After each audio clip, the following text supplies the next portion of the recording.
ہم نے آپ کے لیے آپ کے ذکر کو بلند کر دیا ہے، لیکن ہمارے ذمے کیا تھا کہ ہم خاص کر اس نعمت کا شکر ادا کریں. خاص کر محفل میلاد کرانے والوں سے اور سارا سال حضور کا تذکرہ کرنے والوں سے میری چھوٹی سی اپیل درد مندانہ یہ ہے کہ ہمیں غور کرنا چاہیے، ہمیں توجہ کرنی چاہیے، ہمیں خاص اپنے دل اور اپنی روح پر غور کرنا چاہیے کہ یہ جو ہم محفل کرا رہے ہیں حضور کے نام کی، اس میں ہم خالص ہیں، ہمارا اخلاص اس میں شامل ہے، للہیت کا دخل ہے. آپ کو اگر للہیت نصیب ہے اور ذوق آپ کو حاصل ہے، میسر ہے، اور یہ قلبی بات ہے، یہ نہ آپ کسی کو بتائیں گے تو پتہ چلے گا، یہ آپ کا اور رب کا معاملہ ہے کہ ہمیں اگر تو میسر ہے وہ چیز. بہت سارے لوگ ایسے ہیں، ان سے میں اکثر کہتا ہوں کہ محفل تو حضور کے نام کی ہے، اس میں تو میرے بھائی آپ کی گلی کا وہ نعت خواں جس کی بالکل کوئی آواز نہیں، وہ بھی نعت پڑھے تو پڑھے حضور کو راضی کرنے کے لیے، تو وہ بات قبول ہے. اگر آپ نے 60,000 والا منگایا ہے اور آپ کو بھی پتہ ہے پیسے دیے ہیں، تو اس کو بھی پتہ ہے پیسے لیے ہیں، تو آپ بھی کہہ رہے ہیں کہ پڑھنا نہیں، اس نے پیسے نہیں لیے، تو وہ بھی کہہ رہا ہے کہ میں نے لیے ہیں، تو مجھے بتائیے کیا اس میں ذائقہ کیا رہ جائے گا؟ اس میں کیفیات قلبی، یہ تو دکاندار اور گاہک کا رشتہ بن گیا. اس میں وہ مقام تشکر کہاں آیا جو بندہ مومن کو اپنے محبوب کے ساتھ ہونا چاہیے تھا؟ آپ اگر غور کریں، محفل میلاد کرانے والے بھی، آنے والے بھی، جانے والے بھی، شریک ہونے والے بھی، تو اس طرح کا ماحول نہ بنائے جس طرح کوئی قوم کوئی تہوار بناتی ہے تو بس ٹھیک ہے، اس کو کوئی معمولی بات نہ سمجھے، یہ حضور کا میلاد ہے. اس پہ بندہ مومن نے اس بات پر شکر کرنا ہے کہ یا اللہ تیرا شکر ہے، تم نے ہمیں اپنے پیارے محبوب کی غلامی عطا فرمائی ہے. اس کو معمولی قسم کی کوئی بزم سمجھ کر نہ گزار دیا جائے، اس میں جذبات کا خاص حسن ہو، کیفیات کا خاص جذبہ ہو. میرا محفل کا انکار کرنے والوں سے، میلاد شریف کا انکار کرنے والوں سے بھی بڑا معصومانہ سوال ہے کہ خدا کے بندو، تم محفل میلاد کا انکار کرتے ہو، بتاؤ اس محفل میں ہوتا کیا ہے؟ آپ میں سے بھی جو لوگ بہت زیادہ دلائل چاہتے ہیں، ان سے بھی صرف سادی سی بات عرض کرتا ہوں، میلاد کی محفل میں کیا ہوتا ہے؟ سب سے پہلے تلاوت ہوتی ہے، سب سے پہلے کیا ہوتا ہے؟ پھر اس کے بعد تقریر، پھر جی سلام، پھر آخر میں لنگر. کون سی چیز ناجائز ہے اس میں؟ کوئی ہے تو بات کرے. بھئی آپ ان سے سوال کریں نا کہ خدا کے بندوں کس بات پہ اڑ گئے ہو؟ یہی سارے کام تم سیرت کا ٹائٹل لگا کے کرو تو بالکل ٹھیک ہے. تلاوت ہے، نعت ہے، بیان ہے حضور کی سیرت کا، فضائل کا، خصائل کا، شمائل کا، اس میں ناجائز کیا ہے؟ عجیب بات ہے، عجیب جرت ہے، عجیب دلیری ہے. آپ کس کو ناجائز کہہ رہے؟ قرآن پاک کی تلاوت کو، حضور کی نعت کو، نبی پاک کے ذکر کی تقریر کو، درود شریف پڑھنے کو، دعا مانگنے، کس کو ناجائز کہا؟ آپ بڑی جرت سے، اور یہ ہے کہ ڈھٹائی سے آپ کہہ رہے ہیں ناجائز ہے. آپ غور تو کریں، محفل کرانے والا ذوق پیدا کرے اور انکار کرنے والا توجہ کرے وہ کیا کر رہا ہے، وہ توجہ کرے. میلاد شریف کی بزم کو پورے شوق سے کریں، درد سے کریں. اس میں کثرت عوام کی ضروری نہیں، بڑا خطیب ضروری نہیں، بڑا نعت خواں ضروری نہیں، اس میں تو دل کا جذبہ ضروری ہے. حضرت شاہ ولی اللہ صاحب محدث دہلوی رحمۃ اللہ علیہ فرماتے ہیں کہ میں مکہ مکرمہ میں میلاد شریف کی محفل میں شریک ہوا تھا، اور فرماتے ہیں جب میں میلاد میں پہنچا ہوں تو میں نے زمین سے آسمان تک نور ہی نور دیکھا ہے، کیونکہ وہ لوگ اللہ کے حضور اپنے دل لے کے حاضر تھے کہ تیرے محبوب کی غلامی پر شکر ادا کرنے آئے. تو محفل میلاد والے اس بات پر توجہ کریں. 4-5 اجزاء ہیں محفل کے جو تقاضے، ان تقاضوں کی روشنی میں اگر میلاد شریف کیا جائے، سب سے پہلے محفل مبارکہ میں تلاوت ہوگی. قرآن مجید ایک ایسی چیز ہے کہ نبی پاک صلی اللہ علیہ وسلم نے فرمایا قیامت کے دن نہ یہ قرآن تمہاری شفاعت کرے گا. اس کو پڑھا کرو، اس کی تلاوت کیا کرو اور غور کریں. میں کیا عرض کرنے لگا ہوں؟ قرآن مجید کہتا ہے قد جاءکم من اللہ نور و کتاب مبین. اے لوگو، تمہارے پاس اللہ کی طرف سے نور آیا اور کتاب مبین آئی. تو میلاد والے رسول کے ساتھ جو چیز آئی ہے وہ قرآن پاک ہے. قرآن آیا حضور کے ساتھ. قرآن پاک کی تلاوت خوبصورت ہو محفل میلاد میں. ویسے تو سارا قرآن ہی حضور کی نعت ہے, سارا قرآن ہی. اور میں حیران ہوتا ہوں کہ نقیب اعلان کر رہا ہوتا ہے سارا قرآن حضور کی نعت ہے, نعت کا کہہ رہا ہوتا ہے سارا قرآن حضور کی نعت ہے, تو پھر ان سے کہنا چاہیے نا پڑھے چند آیتیں, سنا پھر آپ شعر ہی رہیں, چند آیات کی تلاوت کریں نا, مہربانی فرمایا. آپ نے کہا ہے نا سارا قرآن حضور کی نعت ہے, ذوق سے تلاوت کی جائے محفل میلاد میں. سارا قرآن حضور کی نعت ہے, پر جن میں ذرا خاص وضاحت کے ساتھ حضور کا علم شریف ہے, فضائل ہیں, خصائل ہیں, شانیں. جن آیات میں چہرہ والضحیٰ کا ذکر ہے, زلف واللیل کا ذکر ہے, سینہ علم نشرح کا ذکر ہے, حضور علیہ السلام کی نظر مازاق کا ذکر ہے, جس میں رسول پاک کے علم مبارک کا ذکر ہے, جس میں حضور کی رحمت کے تذکرے ہیں. یہ آیات تلاوت کی جائیں اور اچھا قاری تلاوت کرے, اور پھر تلاوت کر کے ان کا ترجمہ, بالکل سادہ ترجمہ ایک قوم تک پہنچا دیا جائے, تو محفل میلاد میں یہ خوبصورت خدمت ہوگی. یہ میلاد شریف کرانے والے ایک اچھی بات لوگوں تک پہنچائیں گے, اچھے انداز میں قرآن پاک کی تلاوت کر کے. اور یہ بات یاد رکھ لیں, اپنے دل کی تختی پہ لکھ لیں, اللہ کے پیارے رسول صلی اللہ علیہ وسلم نے فرمایا اس قرآن کے ذریعے اللہ قوموں کو عزت عطا فرمائے گا. تو میلاد شریف کے اندر آپ اچھے قراء کو ضرور دعوت دیں, بہترین قرآن مجید کی تلاوت آپ سنیں, اور اچھے انداز میں آپ نبی پاک علیہ الصلاۃ والسلام پر نازل ہونے والی اس کتاب کی تلاوت سنیں. دوسری بات یہ کہ میلاد شریف میں نعت پڑھی جاتی ہے. نعت کہتے ہیں حضور کی تعریف کو, بڑی سونی کر کے نبی پاک کی تعریف کی جائے, بڑی سونی کر کے. یہ نا میں کیا عرض کروں اس نعت خواں کی خدمت میں بھی جو اتنا اعلیٰ کام کر رہا تھا. وہ اس لائن میں کھڑا تھا جس لائن میں حضرت عباس بن عبد المطلب کھڑے ہیں, اس لائن میں تھا جس لائن میں حضرت حسان بن ثابت ہیں. اس صف کا نمائندہ ہو کے کہاں اپنے آپ کو کمزور کر بیٹھا ہے, 20,000 پہ 25,000 پہ, اتنا اعزاز والا کام, اور کہاں اپنے آپ کو گرا لیا اس نے, یہاں تک لے آیا اپنے آپ کو. نعت شریف تو جذبات تھے بندہ مومن کے, اور نعت کے لیے مشہور آدمی کی ضرورت نہیں, ذوق اور شوق کی ضرورت ہے. علاقے کے آپ بچوں کو کہیں وہ حضور کی نعت شریف پڑھیں, نبی پاک کا تذکرہ کریں, سونا کر کے حضور کا ذکر کریں. آپ کو پتہ ہے حضرت عباس رضی اللہ تعالیٰ عنہ نے عرض کی یا رسول اللہ آپ کی نعت پڑھنا چاہتا ہوں, آپ کا قصیدہ لکھا ہے, تعریف لکھی ہے, پڑھنا چاہتا ہوں, پڑھوں؟ تو نبی کریم علیہ السلام سادہ بھی کہہ سکتے تھے پڑھ دو, لیکن حضور نے پتہ کیا فرمایا, یا رسول اللہ آپ کی تعریف لکھی ہے, پڑھوں؟ تو حضور نے فرمایا پڑھیے, اللہ آپ کے دانتوں کو سلامت رکھے. اتنا اعزاز نعت کا, اتنا اجر حضور کی نعت کا. حضرت حسان بن ثابت رضی اللہ تعالیٰ عنہ جو نعت پڑھتے تھے تو وہ نعت کیا تھی؟ کافر معاذ اللہ جو نبی پاک علیہ السلام پر اعتراضات کرتے تھے نا, حضرت حسان بن ثابت شعروں میں ان کا جواب دیتے تھے.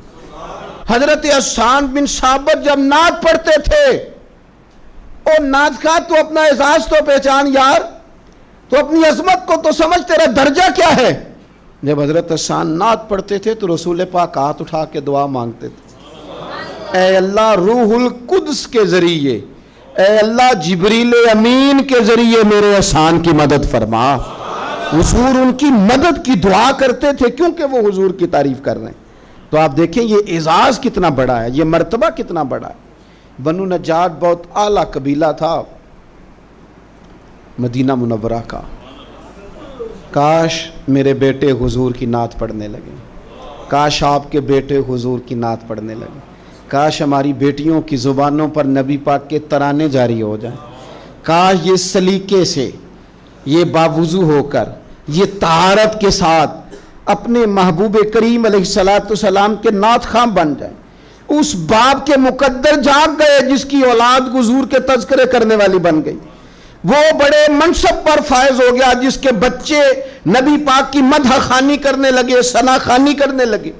بنو نجار قبیلے کی بچیاں حضور مدینے آئے تو دف بجاتی، وہ ننھی بچیاں جو بیٹھ کر وہاں دف بجاتی تھی، رسول پاک کی جانب اشارے کر کے گاتی تھی کہ ہم ہیں بچیاں نجار کے عالی گھرانے کی، خوشی ہے آمنہ کے لال کے تشریف لانے کی، ہمیں خوشی ہے آمنہ کے لال کے تشریف لانے کی۔ وہ نا حضور کا ذکر کرتی ہیں، نبی کریم علیہ السلام کی تعریف کرتی ہیں تو حضور ان کے پاس سے گزرے۔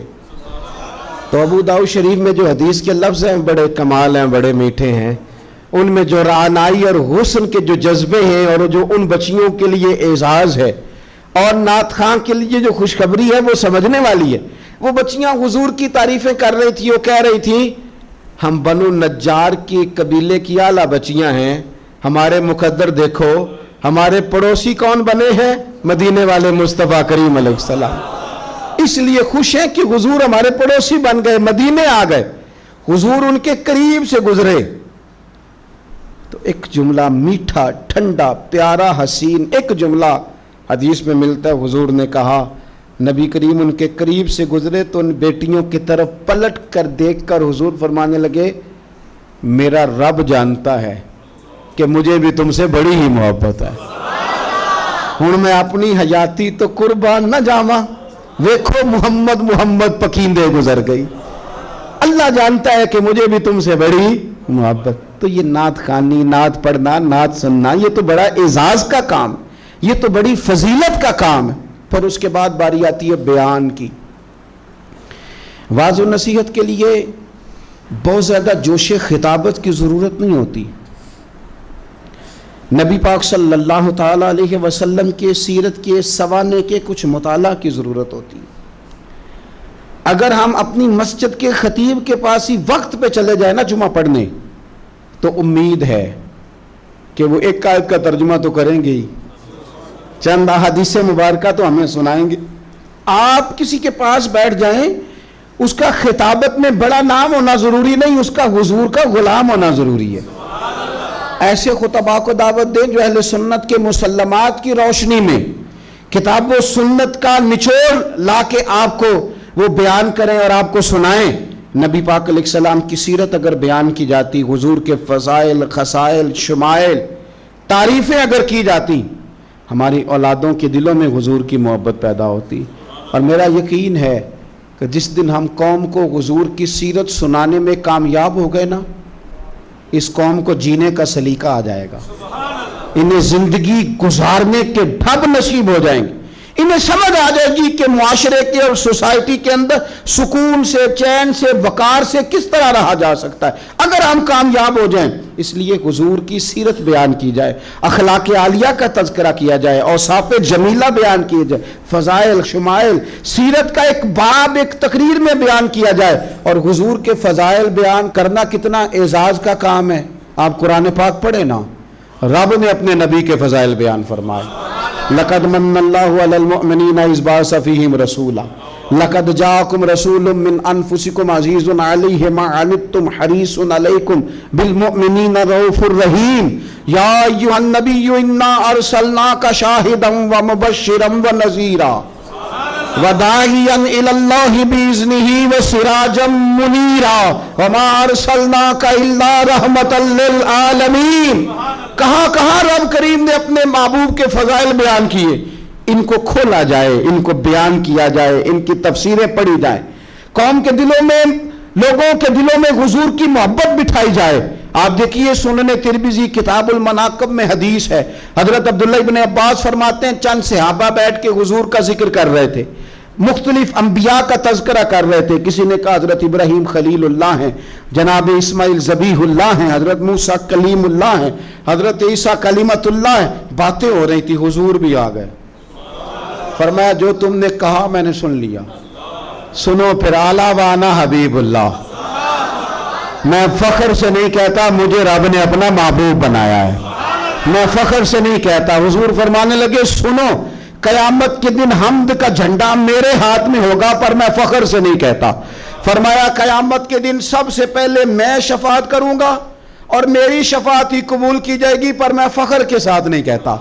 فرمایا صبح قیامت سب سے پہلے جنت کا دروازہ میں کھٹکھٹاؤں گا اور میرے لیے ہی سب سے پہلے کھولا جائے گا، پر میں فخر کے ساتھ نہیں کہتا۔ رسول کریم صلی اللہ تعالی علیہ وسلم ارشاد فرمانے لگے، فقیر غریب مومن قیامت کے دن میرے ساتھ جنت میں جائیں گے، پر میں فخر کے ساتھ نہیں کہتا۔ حضور فرمانے لگے، پہلوں میں بھی اور پچھلوں میں بھی اللہ کی بارگاہ میں سب سے زیادہ اعزاز میرا ہوگا، پر میں فخر کے ساتھ نہیں کہتا۔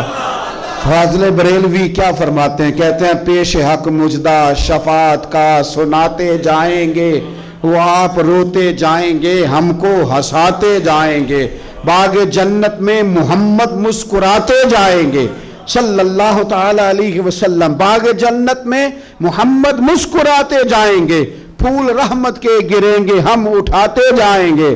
اور کیا کسی نے خوب کہا، خلد میں ہوگا ہمارا داخلہ اس شان سے، ہم یا رسول اللہ کا نعرہ لگاتے جائیں، یا رسول اللہ کا نعرہ لگاتے جائیں۔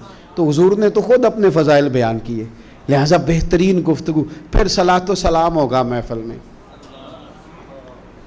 یہ جو درود و سلام ہے نا، دیکھیں نا انداز کیا ہے، ان اللہ و ملائکتہ یصلون علی النبی، اللہ بھی، اللہ کے فرشتے بھی نبی کریم پر درود بھیجتے ہیں۔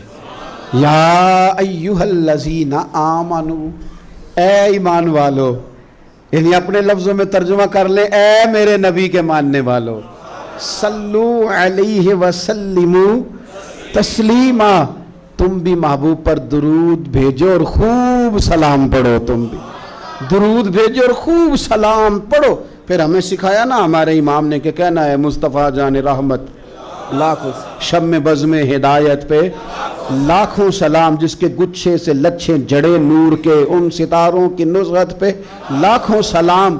اور فرمانے لگے، ان کی باتوں کی لذت پہ بے حد درود، ان کے خطبے کی ہیبت پہ لاکھوں سلام، اور جس سہانی گھڑی چمکا طیبہ کا چاند، اس دل افروز ساتھ پہ لاکھوں سلام۔ اور کہنے لگے، میں سلام پڑھ رہا تھا تو فرشتے بھی میرے کان میں آ کے باتیں کرنے لگے، مجھ سے خدمت کے قدسی کہیں ہاں رضا، ہاں رضا، مصطفیٰ جان رحمت پہ لاکھوں سلام، مجھ سے خدمت کے قدسی کہے ہاں رضا، مصطفیٰ جان رحمت پہ۔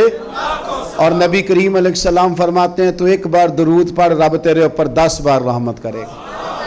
اور حضور فرمانے لگے، تو 10 بار درود پڑھ، اللہ 100 رحمت نازل کرے گا۔ اور حضور فرماتے ہیں، تو 100 بار درود پاک پڑھ، اللہ تیری پیشانی پہ قیامت میں لکھ دے گا کہ یہ بندہ منافقت سے بھی بری ہے، جہنم کی آگ سے بھی بری ہے۔ تو درود شریف پڑھا جاتا ہے ہماری محفل میں، پھر دعا ہوتی ہے، اور دعا تو عبادت کا مغز ہے نا، اور دعا تو عین عبادت ہے۔ اور حضور نے فرمایا، جو رب سے مانگے رب راضی ہوتا ہے، جو نہ مانگے ناراض ہوتا ہے۔ اور دعا کی ترتیب بھی یہی ہے کہ پہلے اللہ کی حمد ہو، پھر حضور پہ درود ہو، پھر اس کے بعد دعا ہو۔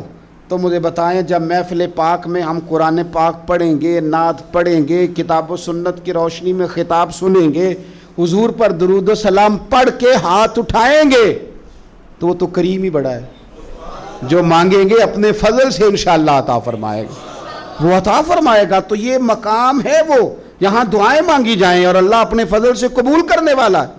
پھر اس کے بعد لنگر شریف ہوتا ہے۔ 2-3 گزارشات ہیں محفلیں کرانے والوں سے اور میلاد پہ لنگر بانٹنے والوں سے۔ ایک لنگر وہ ہے جو ابا جی کے ختم سے منسوب ہے، یہ میرے ابا جی کے ختم شریف کی روٹی۔